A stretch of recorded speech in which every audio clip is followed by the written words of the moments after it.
Well, welcome all of you here with us and those of you who are tuning in from all around the country to our first Read the Revolution Speakers Series lecture of the 2024-2025 season. Would you believe this is now the 8th season? It seems like yesterday, right? Thank you, thank you. Seems like yesterday we were opening this museum in 2017, and on April 19th of 2027, which is like, it's possible to imagine us living that long at this point.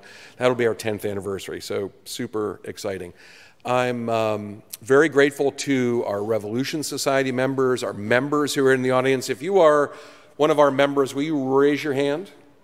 Fantastic. Thank you all for being here. If you are online, I think there's a little thing on Zoom you can raise your hand, can't you? So do that. So you get a participation trophy tonight. So thank you for sustaining the museum. Not only do you get to be with us for these events, but your support, of course, makes all of our educational programs possible, all the great work that we do here tonight. We have a lot of distinguished people here tonight, but I'm most excited about the front rows here. Egg Harbor Township, New Jersey, has sent its AP government class.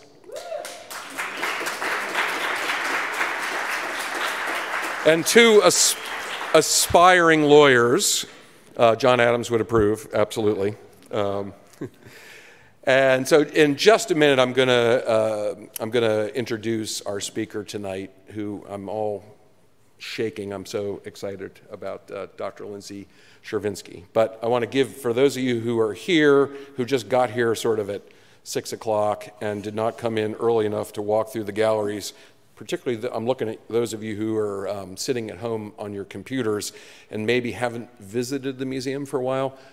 This is my pitch now for a couple of things coming up to sort of get you off the couch and get you here to the museum. I was told that I could push a button on here and it would advance. It worked. Fantastic.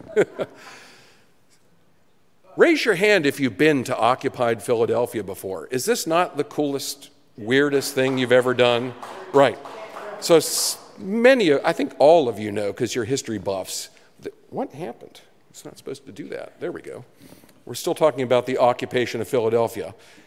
On September 26th of 1777, the British Army under William Howe, must have some kind of advancey thing. Oh, you're messing with me over there. I can see exactly what's happening. Marched down 2nd Street, took a right on, I'm going to fight you, on Chestnut Street, marched right past the site of the Museum of the American Revolution and captured Philadelphia. And until they marched out in June of 1778. This was an occupied or liberated city, and that is the question that we examine through one of our great living history programs. We have about 80 people. Oh man, I don't know what's going on here. We have about 80 living history professionals. Many of them work in museums and they can't get enough history, so on the weekends they put 18th century dress on and come and hang out on the plaza of the museum. We recreate a marketplace. You'll meet all kinds of diverse people from 18th century Philadelphia. There's a spy challenge. If you have grandchildren, children, nieces, and nephews, you want to bring them here, because if they gather all the clues and find the spy master, they will get a special gift. I'm not sure. I think they're trying to rush me along. I don't know. But I want you to come to occupied Philadelphia. So come. Okay. Another reason to visit. We opened, and many of you have already had a chance to see, our Witness to Revolution exhibition. If you have seen George Washington's tent, which resides 22 feet below where we're sitting here in the Liberty Gallery in the museum, you have seen this amazing story of George Washington, our first commander-in-chief, sleeping in office tent. I call it the first Oval Office. It's an amazing 12-minute film, brings tears to everyone's heart. I watch it 6 or 8 times a week, and it still gives me chills. Imagine that's the intro film for an exhibition, a 5,000 square foot exhibition that has brought objects and art and documents together that tell that story in much richer detail. Thanks to partnerships with museums like Mount Vernon, Tudor Place down in Georgetown, descendants of the Custis and Lee families. We have brought together objects from George Washington's Revolutionary War headquarters that have not been in the presence of one another since 1803. I shake when I go in there, and I think those things shake a little bit too. It's absolutely fantastic. That will be here through the first week of January, so you still have a little bit of time, but you don't have forever, and it's amazing how those weeks go by, and then you'll go, oh, I wish I had gone to see Witness to Revolution. So I'm telling you right now, see Witness to Revolution if you haven't seen it already. Now, believe it or not, April 19th of 2025 is the 250th anniversary of the battles of Lexington and Concord. We're talking a lot about 2026 as America's 250th, but there was a whole year of fighting that took place before then. And for the 250th, which also, not coincidentally, is our 8th anniversary, we will be opening Banners of Liberty in our special exhibitions gallery downstairs. There are about 30 American flags from the Revolutionary War that have survived, and half of them will be in that space down there. If you, the last time you could be in the presence of this many flags that flew over all those regiments that won our independence, the last time would have been 1783 when the Army was demobilized. And so I pinch myself. I cannot believe that we got all these amazing flags. Some of them made in Philadelphia have not been back to Philadelphia since the Revolutionary War. So it's going to be absolutely amazing. That'll run from April 19th to August 10th. If you are a member of our Revolution Society George Washington Council, you're actually going to get a sneak peek a couple days earlier for that exhibition. So if you really just cannot wait to see that, talk to us about the Revolution Society. Now, whoops, going the wrong direction. A year from today, 365 days from right now, will be the preview for our special exhibition, The Declaration's Journey. Now, you old-timers who come to a lot of these have been hearing me talk about this for a couple years. We are telling a story of a quarter millennium of the journey of the Declaration of Independence from 1776 through to the modern era, looking at its influence on generations of Americans, but just as importantly, its global influence to the present day. You are going to see objects that are coming literally from around the world, from Mexico, from Chile, from Argentina, from India, from South Africa, telling this amazing, surprising story. The objects, the gathering of original printings of these national declarations, now about 200 national declarations of independence and human rights statements that all trace themselves back to the summer of 1776. And we'll be exploring that sort of global conversation as the world taught Americans as much as Americans taught the world about what the significance of this document would be. So stay tuned for more. Now, for those of you who are present here in person, you've had a chance, as we often do, we try to pull a few objects out of the collection, and we've got these two lovely pieces on display here. You had a chance to meet some of our curatorial staff, an English Liverpool jug commemorating an American naval victory during the Quasi-War, and a printed ribbon from 1826, which was commemorating the deaths of Thomas Jefferson and John Adams.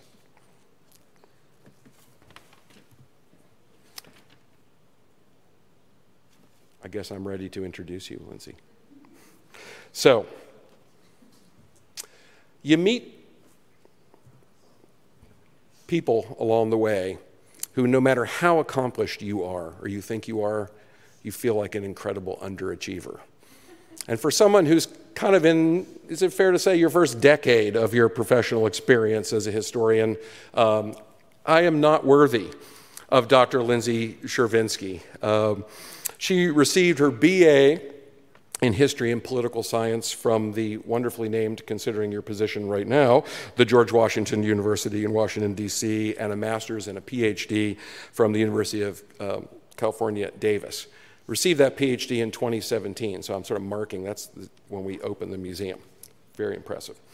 She's been a historian with the White House Historical Association, a postdoctoral fellow at the Center for Presidential History at Southern Methodist University, a fellow at the Kluge Center, which is at the Library of Congress in Washington, D.C., and at the International Center for Jefferson Studies at Monticello.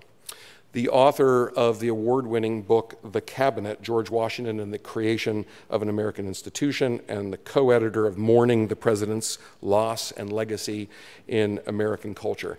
You have no doubt seen her words in institutions, publications like the Washington Post, the Wall Street Journal, etc. She's the definition of a public historian, a scholar who engages in bringing history and current events together. You've seen her face, you've heard her voice on lots of media outlets, on television, on radio as well.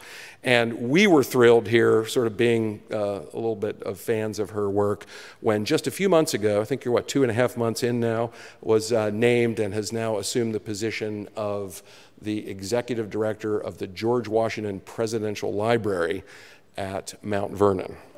Very appropriate. So Dr. Chervinsky is going to make offer a few comments, a little overview of her book, and then we are going to have a fireside chat and talk a little bit. But most importantly, I want you to be thinking about questions, and I'm looking at you, AP American History students, government students. And if you are joining us by Zoom, use that chat function and throw some questions in there. We are watching that, and we will try to get as many as we can. So I'm going to stop talking and you start talking, but please join me with a warm welcome for Dr. Lindsay Chervinsky.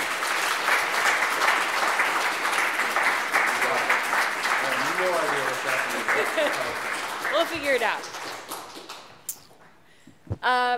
Well, thank you so much for that warm welcome, incredibly kind introduction. It is a thrill to be here. This is actually my first visit to the museum, which is embarrassing to admit because I've been to, warranted, I've been to Philadelphia many times for work and somehow never quite make it here, but I got to see the tent today. And that was really amazing because I wrote about that in my first book. And so it was a thrill to actually see it in person. And so many of the other objects. I was extremely fascinated by the tent they found in South Carolina. Having lived in Virginia, I have no idea how that thing survived because the humidity in Virginia is not as bad as South Carolina, and it blows my mind. So anyway, it's a thrill to be here with you all. I'm going to offer just a couple of opening remarks about sort of the overview of the book to get us started, and then we will dive into a more detailed discussion from there. So any conversation about the presidency has to start with the Constitutional Convention, which is amazing because I can like gesture to where that actually took place. It's not something I usually get to do. And the reason that is important is because if we look at the structure of the room, while this is not a perfect depiction, what is, I think, quite relevant is Washington's presence in this space. He was obviously the most notable person there. He was probably the most famous American at the time. Perhaps Benjamin Franklin gave him a run for his money, but he was pretty old, he didn't talk a whole lot, and he certainly was not going to be competition for president if the Constitution was actually ratified. But what that meant was it must have been very uncomfortable to be talking about the limitations on the presidency, the restrictions on the presidency, and recourses on the presidency if that person acted badly with Washington in the room. Just imagine him sitting there staring at you while you're talking about these things. It would have been really uncomfortable. They also trusted him to use power in a way that they probably would have trusted few others because he had already demonstrated that he could be trusted with authority, that he would give it back. And so as a result, they left a lot of the presidency unwritten. Article 2 is shockingly short. It says very little about how the presidency is supposed to act on a day-to-day basis, what the presidency is supposed to do on a day-to-day basis, how the president is supposed to interact with other branches of government. And it meant that they left all of these spaces and these sort of vague comments for him to flesh out, what I call the fuzzy bits of the presidency. And I like to include The graph on the left, not that you need to be able to read the numbers, but this describes the length of our Constitution, and this demonstrates the length with the amendments. So without the amendments, our Constitution was just over 4,000 words, really short, which meant that very little was actually written down. So on Washington's inauguration, he understood that it was his responsibility to figure out what this office would look like and how he would embody it, and then what precedents he would leave for all of those that followed. And he spent the next 8 years doing so, establishing dozens and dozens and dozens of precedents with great understanding that every single action he took was going to establish a precedent for those that followed. And then, of course, famously, in September of 1796, he announced that he was going to retire. He was not going to seek a third term. He was going to go home. And this moment is such an important one in American history that we often don't appreciate because we know how it turned out. We know that the presidency survived, that the country survived. They did not. They had tremendous anxiety and a lot of questions about whether or not the presidency would actually work with anyone else in it. Would the powers be corrosive for someone else? Would the executive departments overrun someone else? Would the other branches of government work with someone else? Would foreign nations try and trample someone else? These were just a few of the questions that genuinely faced whoever was going to come after George Washington. And those were sort of like the big theoretical questions, not the political questions of what would it be like to come after Washington, knowing you were going to absolutely fall short, that no one else was going to match up to his esteem in the eyes of the American public.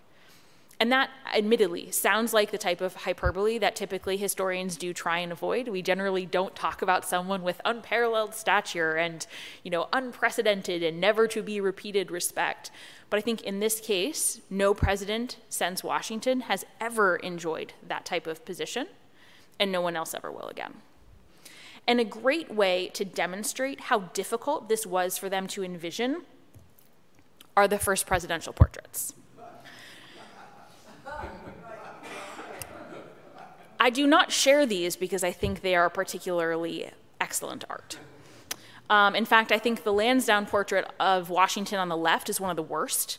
His forehead kind of looks like it's smushed backwards. His cheeks are super swollen because he had just received new dentures, and so his mouth was all puffy. But compared to the one on the right of John Adams, it's fantastic. The portrait of John Adams was done in 1798 by William Winstanley, probably like one of the all-time worst presidential portraits. And the reason it's so bad is because they have taken John Adams' head and put it on George Washington's body. If you go downstairs and you see the portraits of Washington as a military commander, that is his body. Same tummy, same pose, everything. It is his body, and that doesn't even account for the room. Same drapes, same columns, same type of table, similar carpet, similar stuff on top of the table, and it is a physical demonstration that they did not know how else to depict a president. They only had one way. So, with that challenge in mind, John Adams did 4 things. We'll talk about, I'll touch on a couple of them, and then we'll talk about them in more detail. The first one is really important. Showing up to a job that other people do not want when you know it is going to be terrible is a hard thing to do and requires an enormous amount of political courage. And yet he did. And at his inauguration, which of course took place in Philadelphia at Congress Hall, the people present talked about how tears were streaming down their faces because it was the most sublime thing that had ever happened in human history.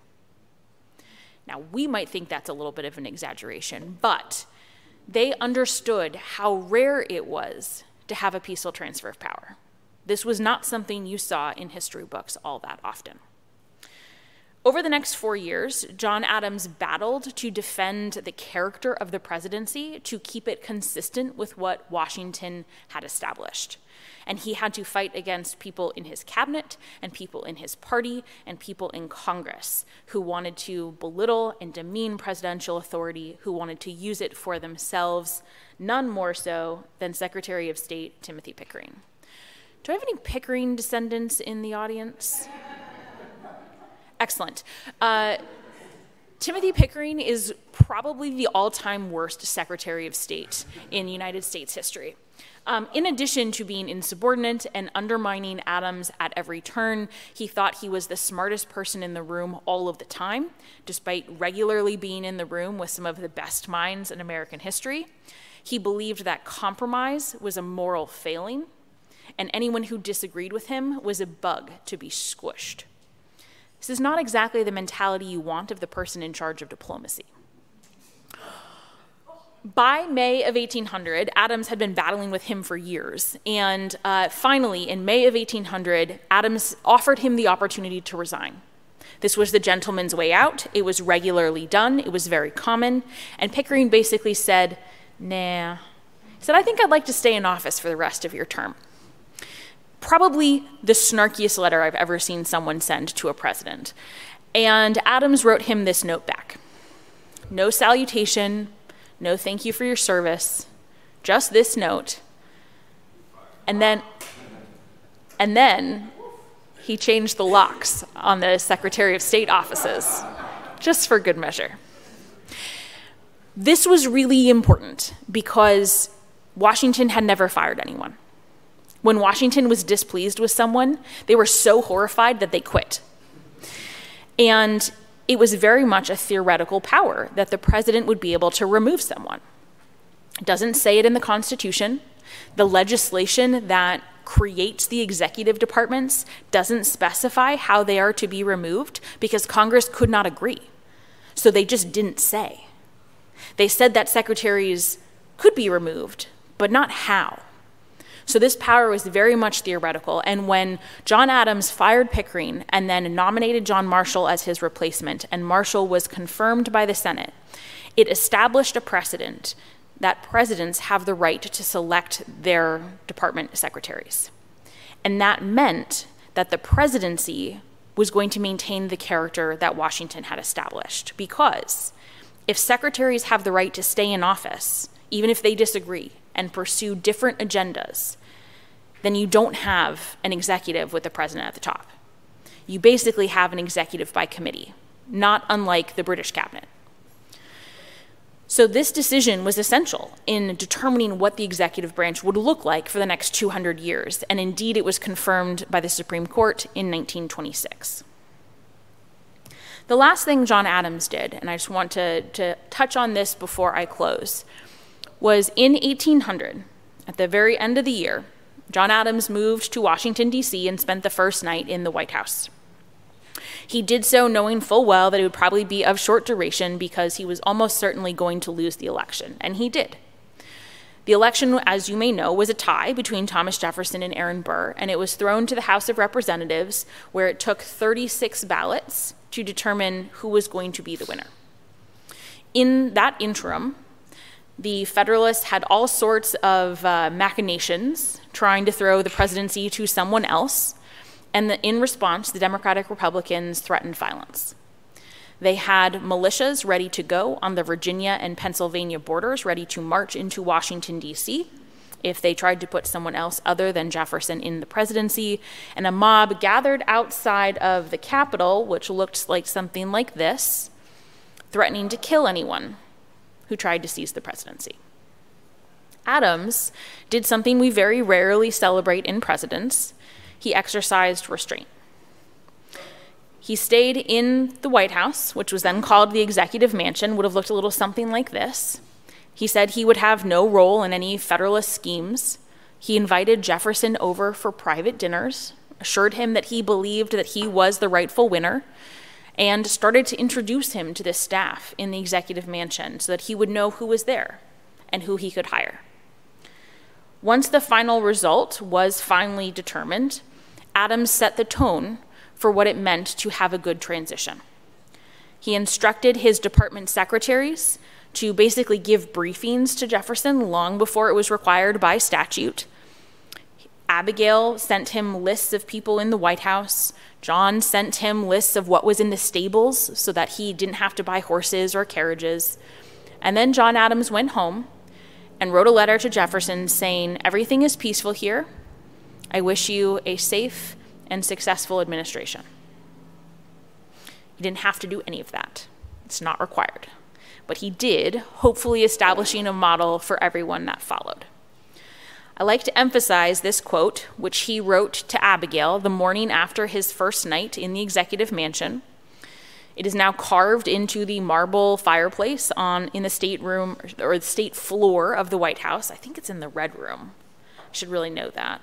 But it's on the first floor in one of the marble fireplaces.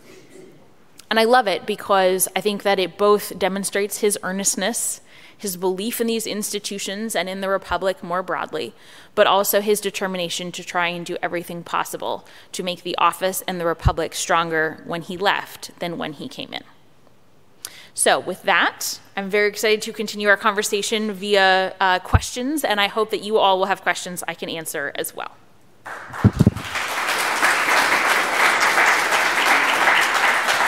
this your water? Fantastic. Is that your water? That's your water. All right. Yeah. There's an abundance of water. Water is good. Hydration is key. Fantastic. I think that's working. Yes. Great.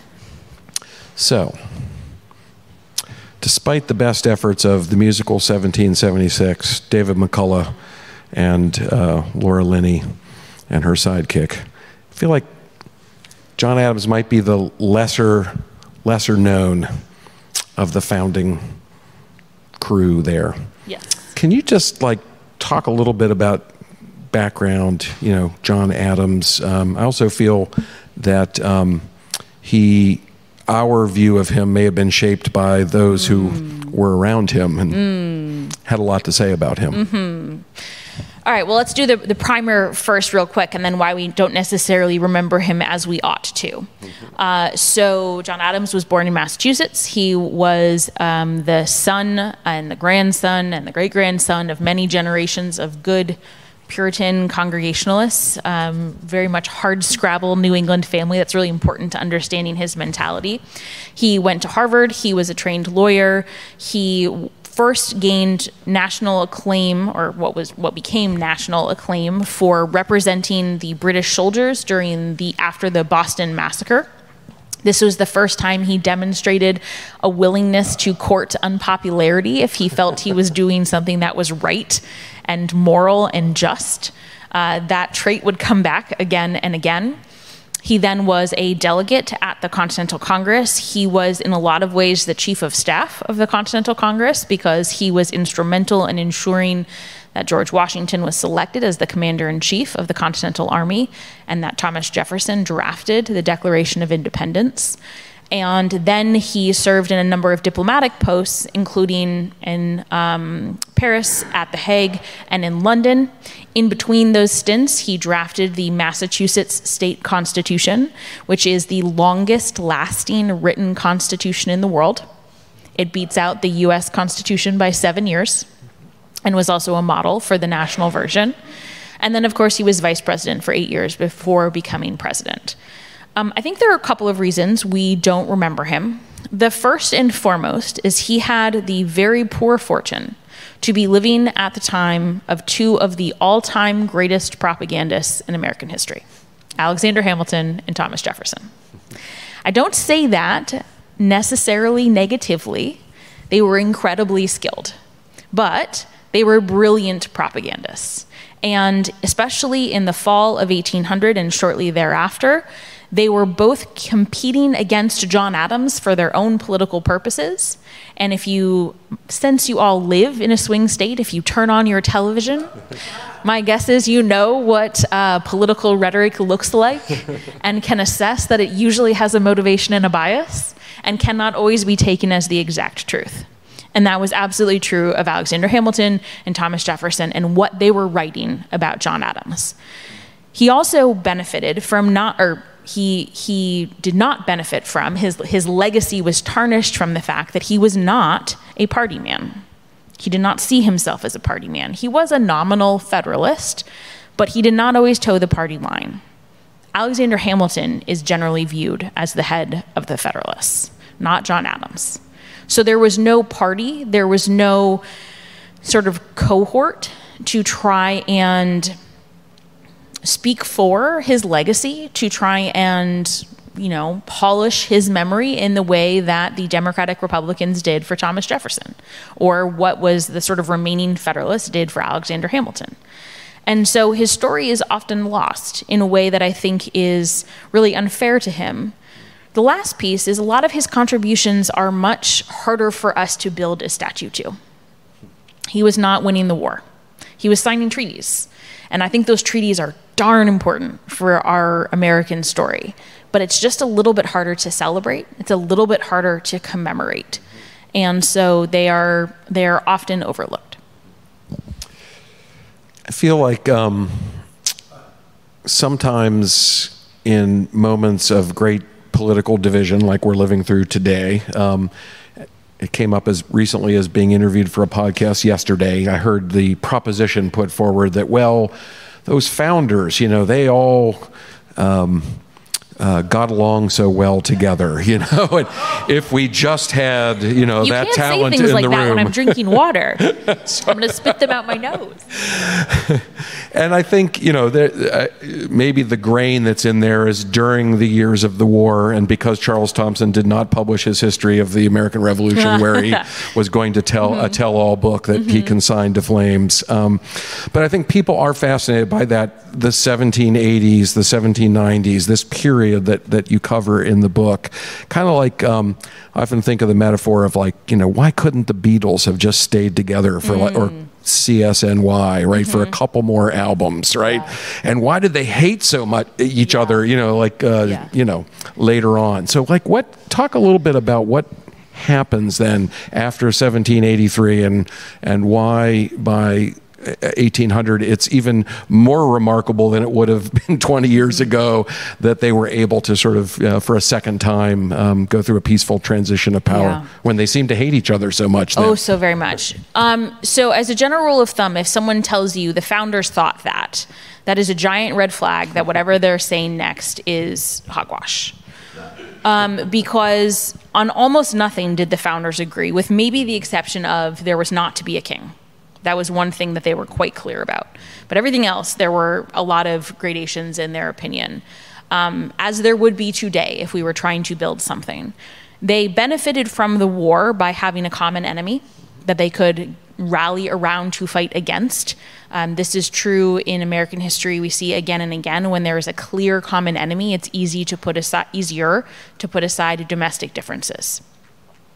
And certainly that was true of people like Alexander Hamilton and Thomas Jefferson, who had wildly different views of what the nation should be and wildly different views of what the government should be doing and who the government should be prioritizing and even how to present oneself as a man.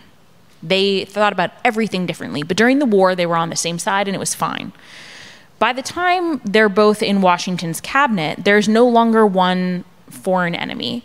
There are a lot of potential enemies, and they start to see each other as a mortal threat to this thing that they were trying to build. So they turn on one another as the enemy within.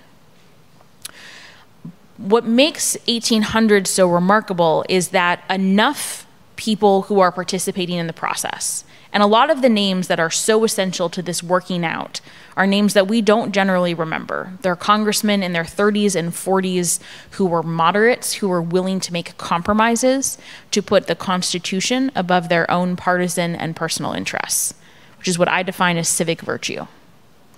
There were enough people who were willing to do that because they understood that the future of the Constitution and the Republic was at stake.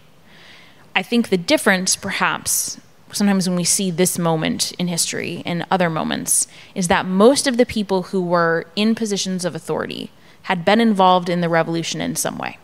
Maybe they were in state government, maybe they were in federal government, maybe they were in the military, but they had skin in the game. And so they had fought for the thing that they were trying to preserve. the farther we get away from that moment as Americans, the more complacent we get.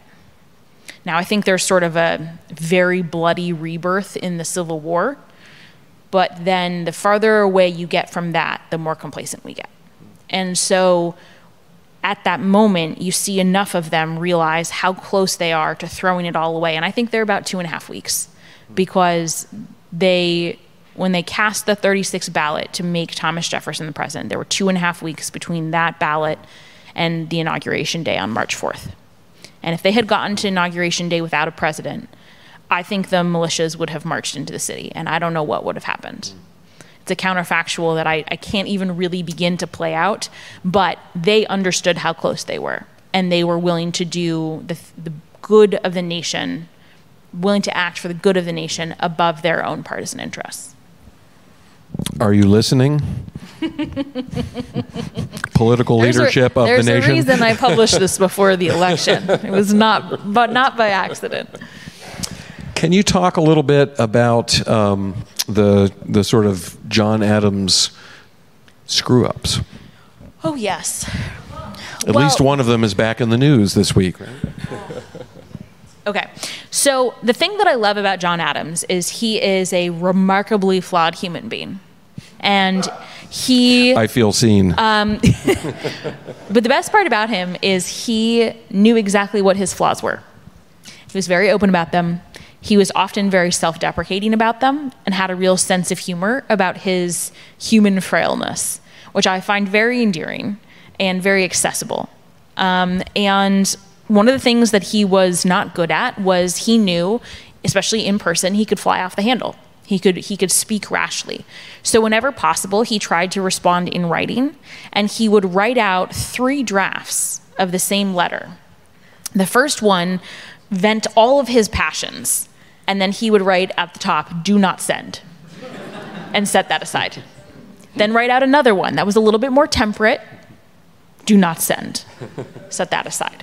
And then the third one was finally the thing that he wanted to say publicly. That shows remarkable self-awareness about your abilities and your lack of abilities, and a willingness to try and grapple with them. I think most of the men I think most people are fairly thin-skinned. Most politicians are fairly thin-skinned. John Adams was no exception. And that thin-skinnedness leads to the dark mark of his presidency, which is the Alien and Sedition Acts, which was actually 4 bills. It was a naturalization bill, which made it harder for immigrants to become citizens because immigrants voted for the Democratic Republicans. There were 2, this is I have not had time to write this up for publication, and it's driving me crazy. There were 2 alien bills in 1798.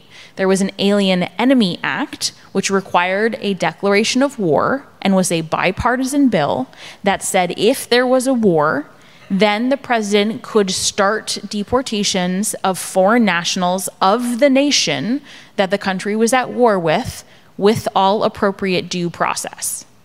That bill has been on the books in one shape or form since 1798 and has been used in periods of wartime, like World War II, but it requires a declaration of war and due process. Because it has those limitations, it was supported by both parties at the time. The other Alien Act is called the Alien Friends Act, and it allowed the president to deport a foreign national at will without due process. So much more radical bill. The final bill is a sedition bill. And the sedition bill basically made it a crime to criticize the president and Congress, but notably left out the vice president, Thomas Jefferson. And it expired at the end of Adams' presidency. Now, for some very important context, at the time, Congress took seriously its job as the legislative institution. So it was the originator of these bills, not the president. He didn't ask for them. He didn't whip votes. He didn't try and curry favor, but he did sign them. Now, to his great credit, the Alien Friends Act, the extremely radical one, he never used. He did not deport a single person.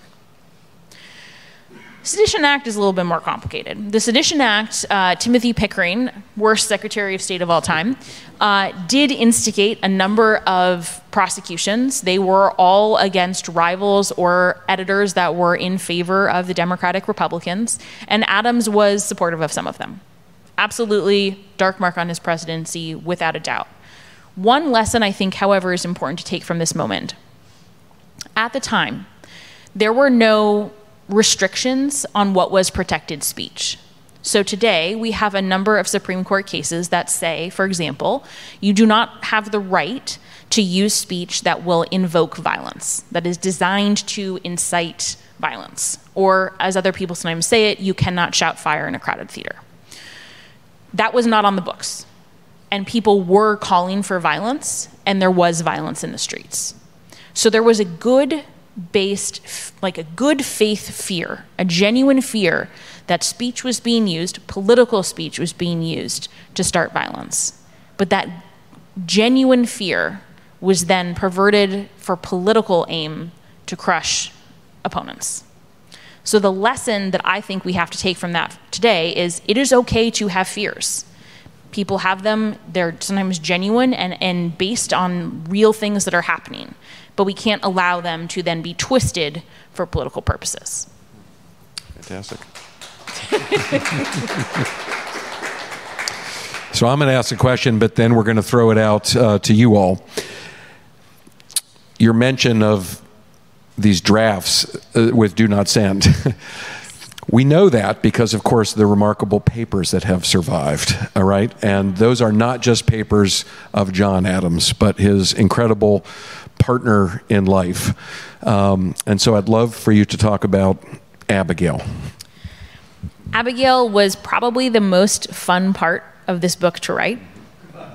She, so going from writing, my first book was about Washington, and when Washington died, he asked his wife Martha to burn their correspondence, and she did. And as a historian, not only do I want to curse that decision, but I know that that was probably where all of the juicy stuff was. That's where the grudges are. That's where the snark is. That's where the details that make someone a 3D human lie. So I didn't have that with Washington. I'm able to piece it together through some other things, but it's much harder. John and Abigail asked John to burn their correspondence. He was very disobedient. I'm very happy about that. And they were often apart, which means that they wrote an enormous number of letters to one another. And they wrote an enormous number of letters to one another because they were intellectual partners in a way that I do think was not often expected of the 18th century. Abigail was a brilliant political thinker. She was incredibly savvy, and she was an expert assessor of the people around her and their motivations and their actions, and was respected as such by a lot of people. And what made her amazing is that everyone knew that this was her role. John's critics referred to her as his cabinet of one, and it was probably the most accurate criticism of a president that has ever been used. And one of my favorite moments in the book was James McHenry, the Secretary of War, came back from a trip, and he brings documents for the president to review, and he goes to the president's house here in Philadelphia, 6th and Market Streets, and they're having breakfast, and he hands over the documents to the president. John reads them, he reviews them, and then he handed them to Abigail to review as well. So there were no state secrets.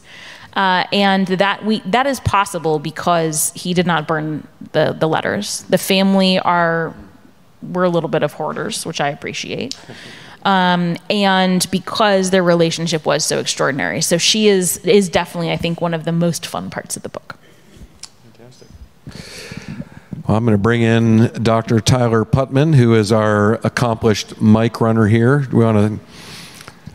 I will let you use your discretion on whether you're going virtual or in person for the first question there, Tyler. Yeah, thank you so much, Dr. Chervinsky. We have almost 50 people on Zoom, so I'm going to balance our folks in the room with the folks online. I'd love to take a couple questions in the room, and if you can just wait for me to get to you with the microphone, that'll guarantee everyone can hear you. Great.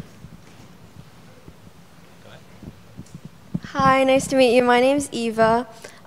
Just throughout your entire chat, I was just wondering, besides the founding fathers and John Adams, was there anybody in your own life that inspired you while you were writing? Oh, that's an excellent question.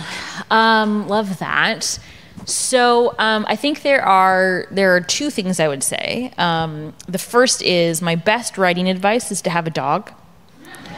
because you cannot turn into a vampire. You have to be awake during daylight hours. They make you go outside and have fresh air.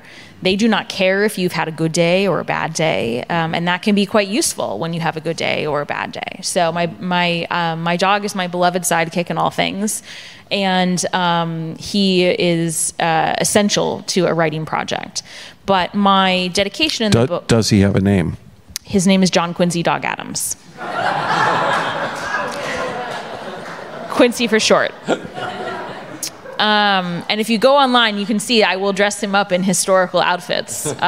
He's a very good sport.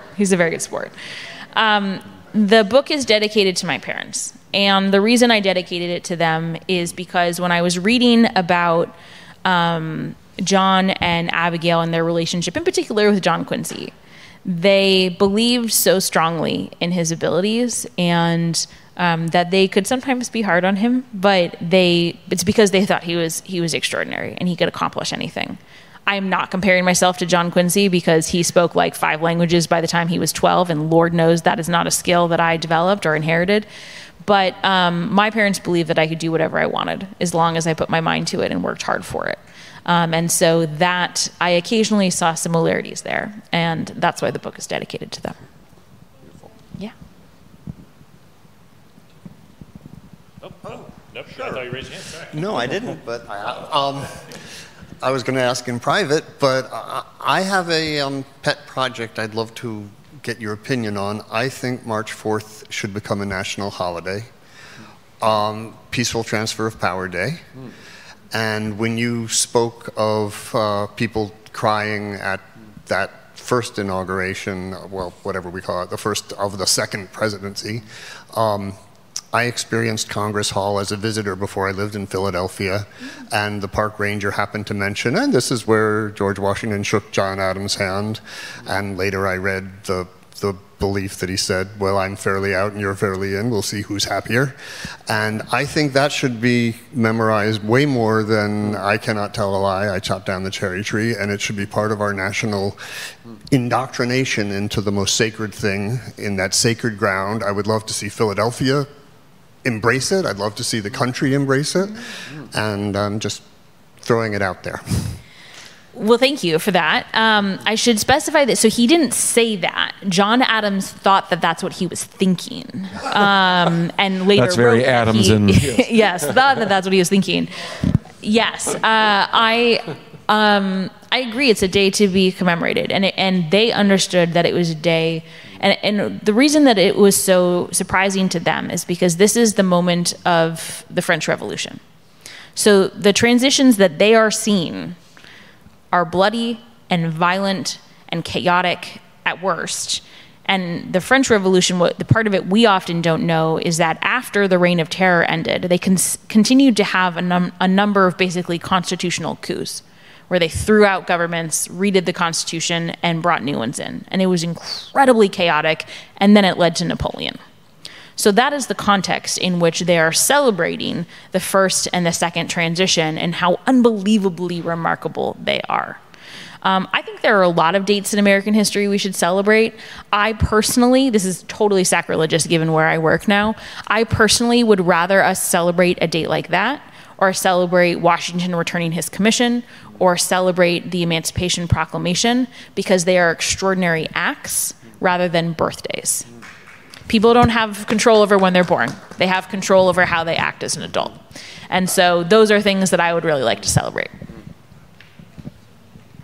I'm going to ask a question from Christopher Brown on Zoom and add to it myself. Christopher wants to know, do you think there'll ever be an Adams monument or an Adams memorial in Washington, D.C.? And I would love to say, if you were chair of the Monuments Commission in D.C., what would it look like? Ooh. Oh, gosh, that's really hard. So for those of you who don't know, there is actually a commission. It's a bipartisan commission in Congress. They're trying to build a memorial to the Adams family, not just to John, which I think is great because the family saw it as it was their shared revolutionary project. They absolutely sacrificed as a family. They were committed to it as a family, and it was a multi-generational, dedicated process. I am very not artistic. and monuments are really hard and memorials are really hard because they're so personal, and what speaks to one person doesn't speak to another.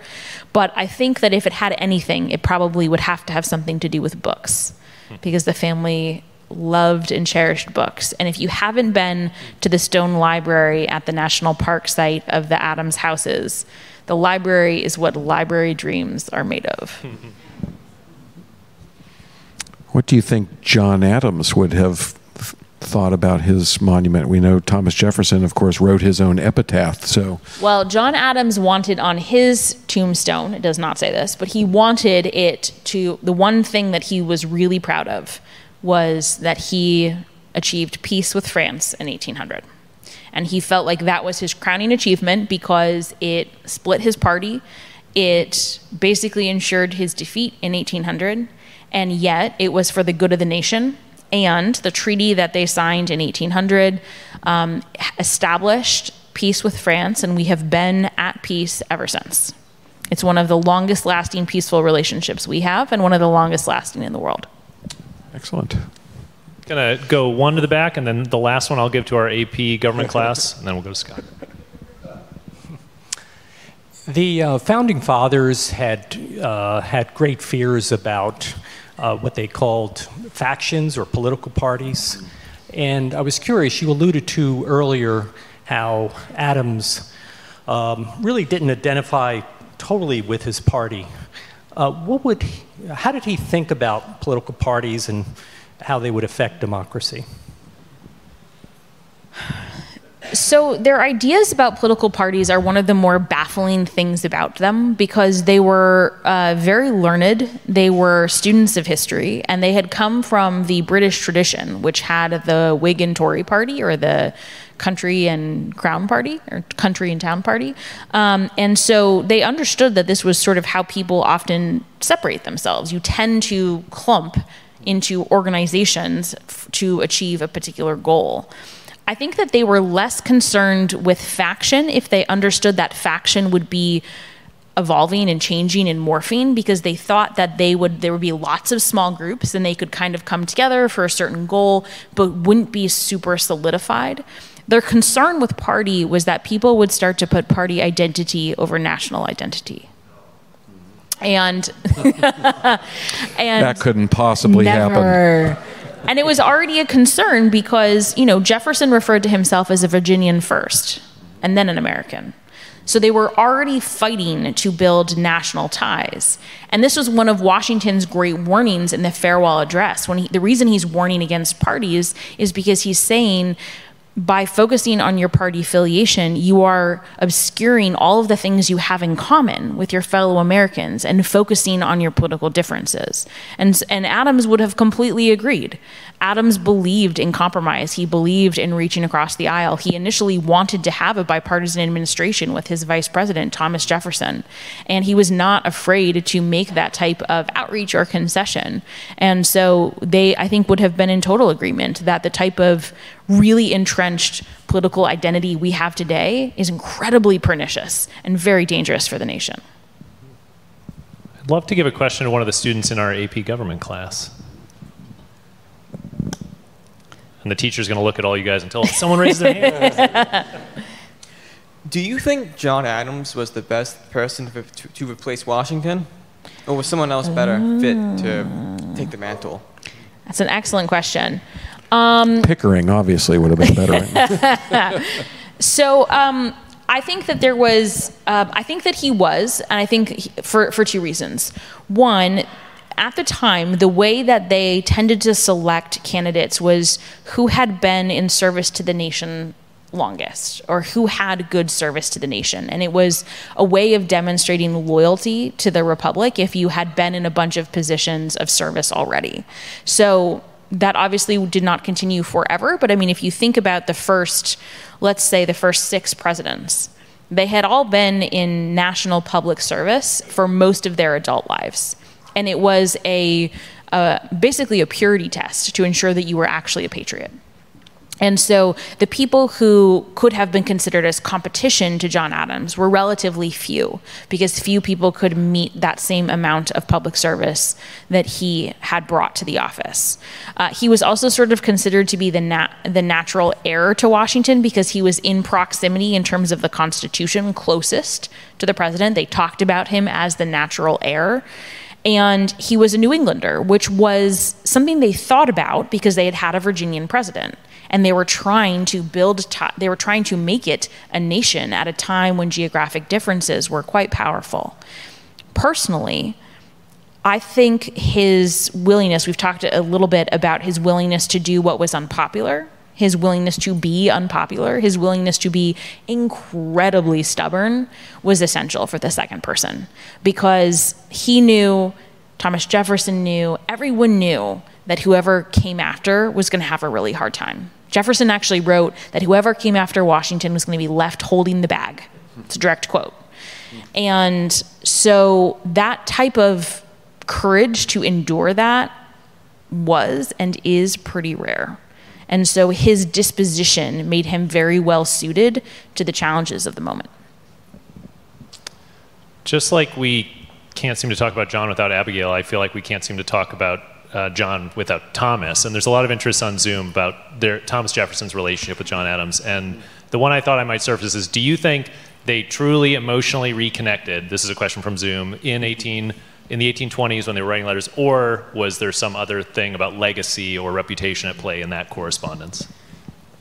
No, I think that they genuinely did, because if you look at the subjects that they talked about and the way that they talked about them, John Adams was the few people who were willing to use the word slavery in conversation with Jefferson, and he did. They talked a lot about grief and the role of grief, especially as you age. And the letter that Jefferson wrote to John after Abigail died is spectacularly beautiful.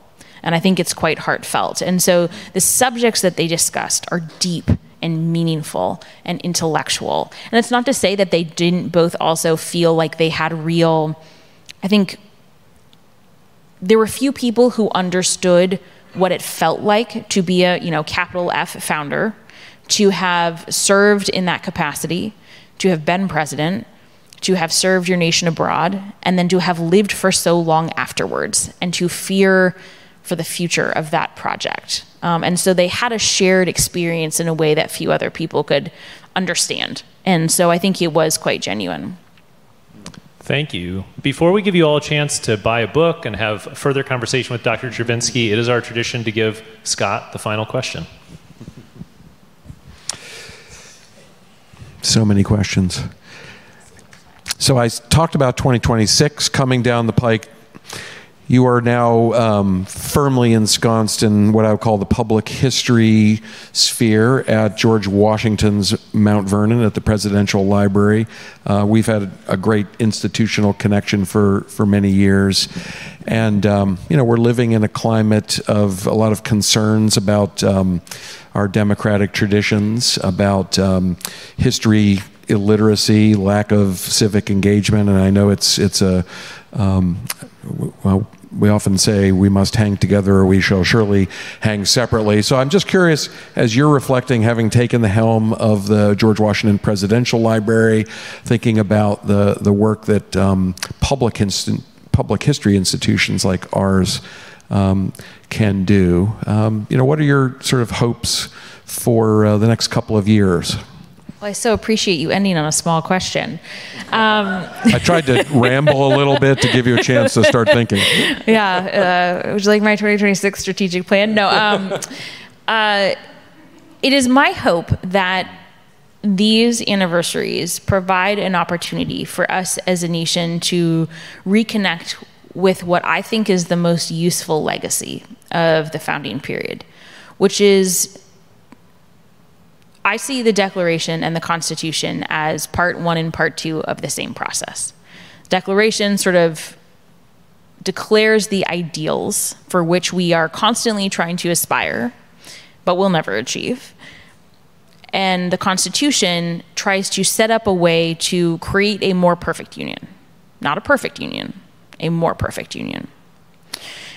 what I find so helpful about the founding generation is that they were constantly trying to improve on the thing that they had built, recognizing that whatever they created was always flawed, that they had never come up with all the solutions, that they never had all the answers, that there were problems, most pressing of which was slavery and what that would mean for the nation and for the people held in bondage down the road. They pushed it under the rug. They knew they pushed it under the rug. They talked about it, but that they hoped that future generations would come up with more creative solutions to the problems that they knew were there and to problems that they could not yet foresee.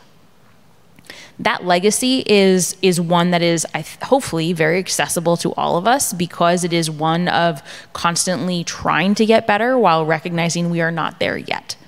It is not holding them up as these lofty, perfect things. It is holding them up as flawed humans who did really great things sometimes and really, I'm not allowed to use that word, bad things other times.